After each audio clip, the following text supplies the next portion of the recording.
Жан дүйнө жөнүндө китептер адамдын эмоциясына түз таасир этет. Окуп жатканда адам өзүн каармандын ордуна коюп, анын сезимдерин башынан өткөрөт. Психологияда бул көрүнүш эмпатиянын өнүгүшү деп аталат. Мындай китептер адамдын бири-бирин жакшыраак түшүнүүгө жардам берет. Изилдөөлөр көрсөткөндөй, көркөм жана терең маанилүү чыгармаларды окуган адамдар стресс деңгээлин төмөндөтөт. Көпчүлүк адамдар оор учурларда мотивация же кубаттуу табуу үчүн китепке кайрылышат. Бул китептин достук ролун көрсөтөт. Бүгүнкү бир китептин баяны да жан дүйнө түбүнөн чыккан китептердин бири тууралуу. Саламатсыздарбы жалпы китеп сүйүүчүлөрү, мен сиздер менен дилимдеги китеп боюнча сөз кылмакчымын. Мага бул китептин ичинен жаккан чыгарма бул күндөрдө өтөт деген чыгарма. Мында бир бойго жеткен Махмут деген жигит болот. Ал үйлөнө турган кези келип, бирок колунда акчасы жок, же туугандары жок болуп жалгыз жашайт. Ал ошол айылда жашаган бир байдын алдына, колунда бар байдын алдына барып, мага үйлөнгөнгө кичине акча берип туруңуз, эгин тигин эгиле турган маал келгенде сизге акчасын кайтарып берем дейт.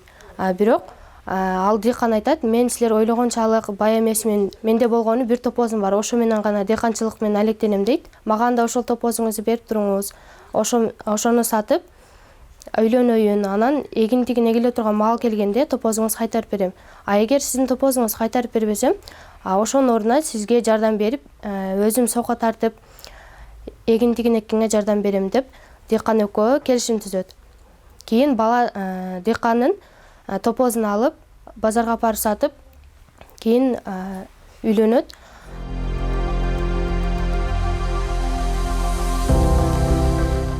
Акчасы жок болгонуна көз жеткенден кийин дыйкан алдына барып айтат: мен сиздин акчаңызды кайтарып бере албадым, ошон үчүн мен сизге топоздун ордуна өзүм иштейм дейт. Кийин дыйкан макул болуп, экөө дыйканчылык менен алектенип, бала дыйканга жардам берип, ал сокко тартып жатканда алыстан бир ат минген жигит келип ага айтат, байга айтат: сиз кандай ыплас адамсыз? Мындай адамды жанбар ордуна иштеткениңиз эмнеси деп айтат. Махмут деген баланы өзүнөн барып суралыңыз дейт.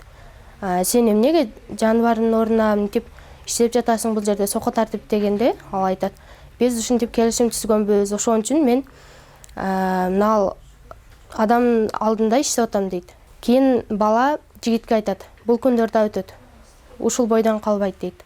Анан бала дыйканга жардам берип, эгин тигин эгип бүткөндөн кийин өз жашоосун улантып баштайт.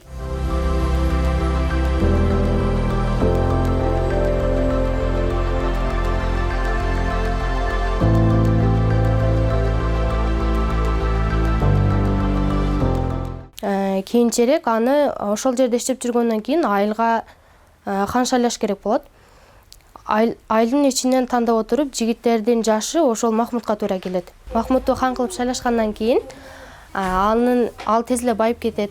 Үй бүлөсүнүн жашоосу жакшыраак өзгөрүп, анын эгин тигин эккенге жайлары көбөйөт. Жанагы ат минген жигит кайрадан келип: сен кече эле эгин эгип сокко тартып жүргөн бала элең, бүгүн эми хан болупсуң дегенде, ал ат минген жигитке айтат: бул күндөр да өтөт деп айтат.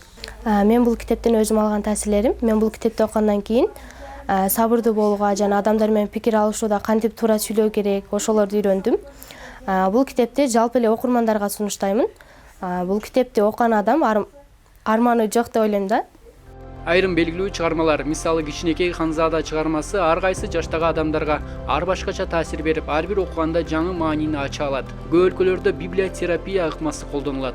Адамдарга туура китеп сунушталып, психологиялык колдоо көрсөтүлөт.